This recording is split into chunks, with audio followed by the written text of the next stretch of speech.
El Señor esté con ustedes. Y con tu espíritu. Proclamación del Santo Evangelio según San Marcos. Gloria a ti, Señor. En aquel tiempo el Espíritu empujó a Jesús al desierto. Se quedó en el desierto 40 días, siendo tentado por Satanás. Vivía con las fieras y los ángeles lo servían. Después de que Juan fue entregado, Jesús se marchó a Galilea a proclamar el Evangelio de Dios. Decía: se ha cumplido el tiempo y está cerca el reino de Dios. Conviértanse y crean en el Evangelio. Palabra del Señor.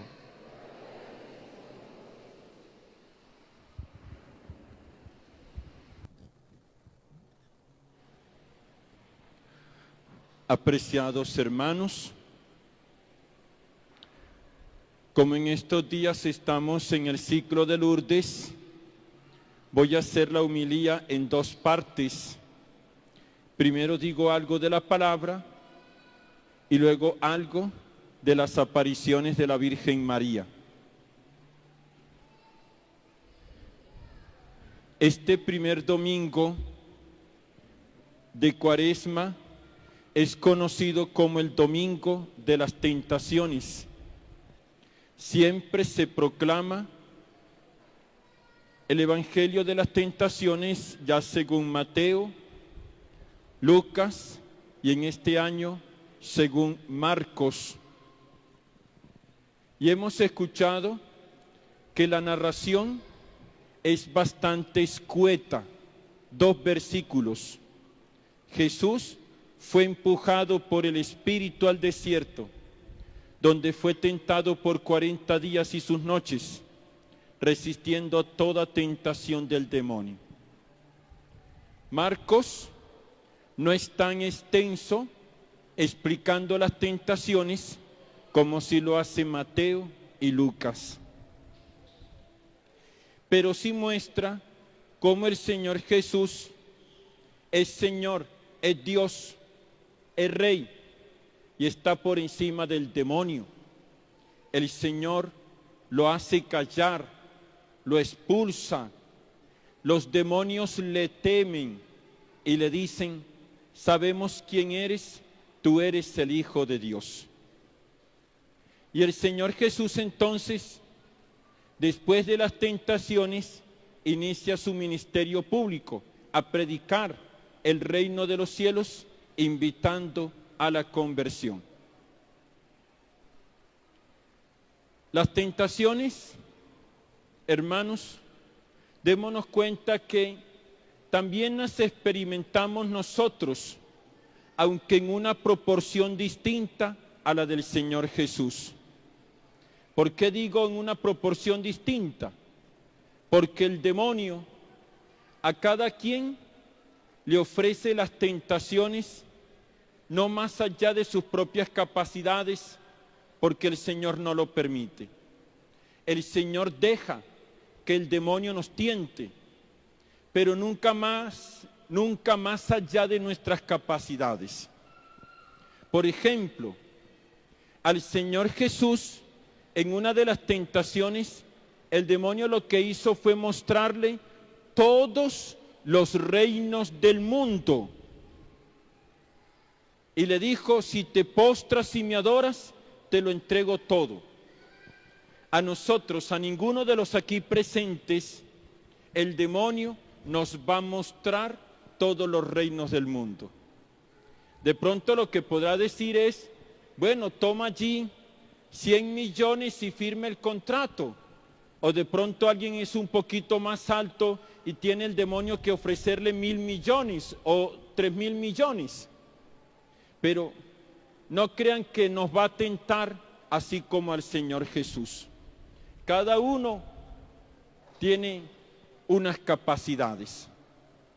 Lo que sí es cierto es que las tentaciones que tuvo el Señor Jesús, que el demonio presentó a Jesús, son también las mismas que experimentamos nosotros. Y llama la atención las tentaciones de Jesús fueran las mismas que tuvo Eva cuando leemos en el libro del Génesis, las mismas que tuvo el pueblo de Israel cuando atravesó el desierto, y esas mismas son las de nosotros. Esa tentación de los afectos, de buscar bienes en este mundo, o de buscar gloria, fama, buen nombre. Y entendamos una cosa, una tentación, hermanos, por sí misma no es un pecado, no es un pecado. El pecado es cuando caemos en la tentación y entonces a partir de ahí sí entramos nosotros a cometer algún pecado. Por ejemplo, y perdonan que me ponga de ejemplo, yo puedo tener tentaciones afectivas de buscar que la gente me ame. Puedo tener tentaciones en el dinero y de tomar mi ministerio para hacer plata, o de buscar ser el padre más famoso de la región. Yo puedo tener esas tentaciones, pero esas tentaciones no son pecado. Eso lo que recuerda es la lucha que yo tengo diariamente contra el demonio. Ahora, pero ya si caigo en una tentación, sí puedo cometer pecado, porque comienzo a hacer dinero, a vender sacramentos y así cosas por el estilo.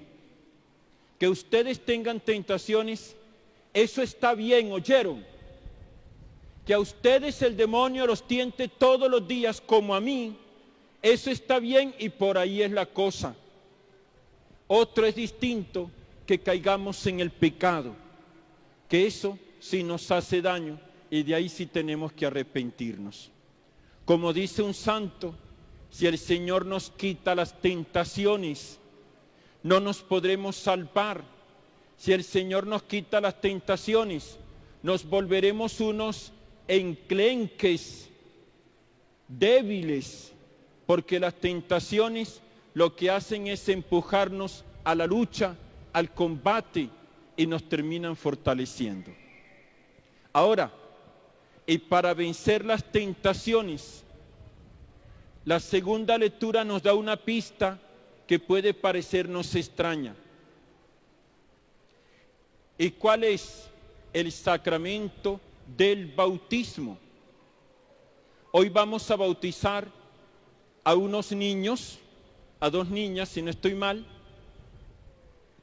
Y el sacramento del bautismo no se reduce a este día, sino que es una realidad que hemos de vivir a lo largo de nuestra vida y que nos ayuda contra los ataques del demonio. Así pues, hermanos, ¿qué hay en el bautismo que nos ayuda a superar las tentaciones? El bautismo, en primer lugar, nos hace hijos de Dios. Nos hace hijos de Dios. Y qué bueno saber que tenemos un Padre que nos ama. El bautismo nos hace hermanos del Señor Jesús. Y qué bueno saber que tenemos a alguien que nos ha dado ejemplo, que nos ayuda, que está con nosotros. El bautismo nos da el Espíritu Santo, que nos fortalece, nos ilumina, embellece nuestra vida. Por eso el apóstol San Pablo dice en la segunda lectura, el bautismo no es una simple purificación de una mancha.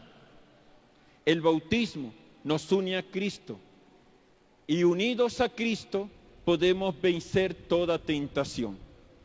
Así pues, hoy hermanos, redescubramos la belleza del bautismo que hemos recibido, que nos hace hijos de Dios, hermanos de Jesús, templos del Espíritu Santo.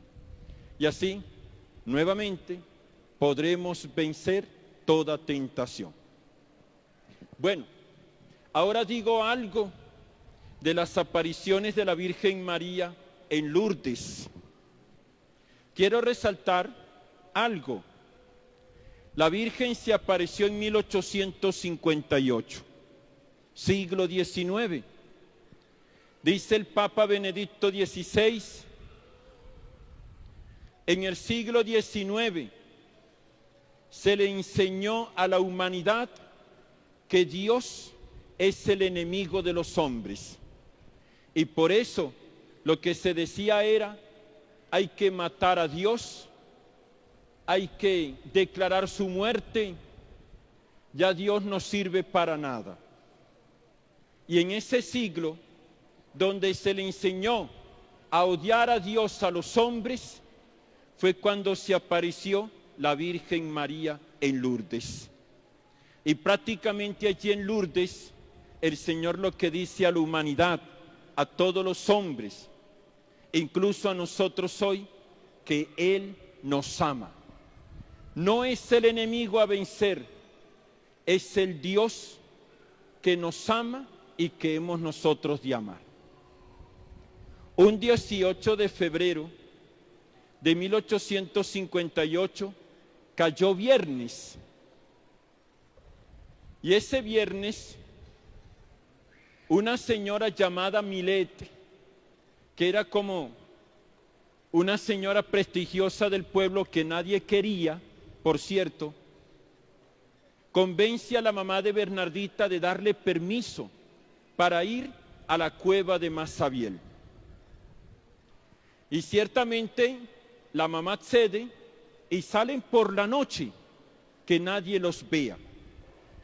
Cuando vayan a Lourdes, ustedes verán que para llegar a la cueva de la casa de Bernardita había que bajar una cuesta, una pequeña montaña, para llegar hasta la cueva de Masabiel. Bernardita, como era una niña de 14 años, baja esa loma rapidito. Y las dos señoras que le acompañaban, perdonen las mujeres que esa palabra no se dice, como eran gordas, ¿sí? Entonces, ellas les tocó ir un poquito más lento, un poquito más lento. Cuando ya llegaron a la cueva, encontraron a Bernardita arrodillada. Y Bernardita les dice, pónganse de rodillas. Y cuando inician el rosario, la Virgen se aparece ya por tercera vez a Bernardita. Bueno, rezan el rosario. La señora Millet le había dado a Bernardita hoja y lápiz para que cuando se apareciera la Virgen, Bernardita se lo entregara y le dijera, escriba ahí, tenga la bondad de escribir ahí quién es usted. En esta tercera aparición es cuando la Virgen por vez primera le habla a Bernardita. Cuando va esas imágenes, que esa no es la Virgen María, la Virgen se ríe y se ríe también a carcajadas. Después de eso, la Virgen le dice a Bernardita, no prometo hacerte feliz en esta vida, pero sí en la otra. Es muy interesante eso. No prometo hacerte feliz en esta vida, sino en la otra. Y con eso, entre otras cosas, le estaba dando a entender que iba a tener dificultades, luchas, persecuciones, incomprensiones. Y llama la atención cuando leemos la vida de Bernardita, que a pesar de tanta dificultad, Bernardita también sonreía y también reía a carcajadas, a pesar de tanta dificultad. Y después de eso, la Virgen le dice, ojo lo que le dice, que llama la atención poderosamente. ¿Tendría usted la bondad decente como la Virgen María? Se dirige a Bernardita. Le dice así, ¿tendría usted la bondad de venir aquí durante 15 días? En nosotros hoy en día, que prácticamente hemos anulado cualquier distinción de respeto y nos tuteamos ¿Sí? Vean ustedes cómo habla la Virgen María. ¿Tendría usted la bondad de venir aquí durante 15 días? Bernardita responde que sí. Y bueno, cuando desaparece la visión, Bernardita le cuenta a las dos señoras que estaban allí todo lo que había sucedido y se inicia entonces esos 15 días de apariciones que son muy interesantes. Pero eso lo comentamos a partir de mañana, ¿oyeron? Ahorita no. Vamos a continuar con la misa, ¿vale? Bueno, muy bien. Que María nuestra Madre